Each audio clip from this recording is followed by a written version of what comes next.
হংকংয়ের উত্তরাঞ্চলীয় তাইপো এলাকার কয়েকটি বহুতল আবাসিক ভবনে ভয়াবহ অগ্নিকাণ্ডে মৃতের সংখ্যা বেড়ে 94 জনে দাঁড়িয়েছে। আহত হয়েছেন আরও 76 জন। এখনও নিখোঁজ রয়েছেন অনেকেই। শত মানুষকে আশ্রয়কেন্দ্রে সরিয়ে নেওয়া হয়েছে। কর্মকর্তারা বলছেন আগুন প্রায় সম্পূর্ণরূপে নিয়ন্ত্রণে এসেছে। বিস্তারিত মনিরুজ্জামান বাবুর রিপোর্টে। হংকংয়ের ওয়াংফুক কোর্টের একের পর এক বহুতল ভবনকে অল্প সময়ের মধ্যেই গ্রাস করেছিল আগুন।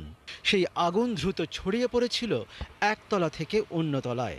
দমকল কর্মীরা চেষ্টা করেও খুব বেশি কিছু করতে পারেননি। কর্মকর্তারা বলছেন আগুন প্রায় সম্পূর্ণরূপে নিয়ন্ত্রণে এসেছে। আগুন নিভে যাওয়া ভবনগুলোতে এখনও যারা নিখোঁজ রয়েছেন তাদের খুঁজে বের করতে উদ্ধারকর্মীরা কাজ চালিয়ে যাচ্ছেন।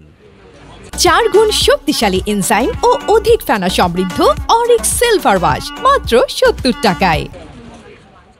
কর্তৃপক্ষ জানিয়েছে অগ্নিকাণ্ডের পর জরুরি ভিত্তিতে খোলা 8টি আশ্রয়কেন্দ্রে প্রায় 900 বাসিন্দাকে রাখা হয়েছে। এসব আশ্রয়কেন্দ্রের বাইরে আপনজনকে খুঁজতে মরিয়া হয়ে অপেক্ষা করছেন অনেকেই। বিপর্যয়কর এই অগ্নিকাণ্ড কিভাবে শুরু হয়েছিল তা জানতে ইতিমধ্যেই তদন্ত শুরু করেছে কর্তৃপক্ষ। নির্মাণ কাজের অংশ হিসেবে ভবনগুলো ঘিরে থাকা বাঁশের মাচা ও প্লাস্টিকের জালও তদন্তের আওতায় রয়েছে। এর আগে পুলিশ আগুন লাগার স্থানে ফোমের প্যাকেজিং ফেলে রাখার অভিযোগে 3 জনকে গ্রেফতার করেছিল। এদিকে ওয়াংফুক কোর্টের বাসিন্দারা এই ভয়াবহ অগ্নিকাণ্ডের ঘটনায় ক্ষোভ জানিয়ে বলেছে এই ঘটনা প্রতিরোধ করা যেত। আগুন লাগার সময় এখানে ফায়ার অ্যালার্ম বাজেনি। এছাড়া সংস্কার সংস্থাটি নিম্নমানের দাহ্য পদার্থ ব্যবহার করেছিল।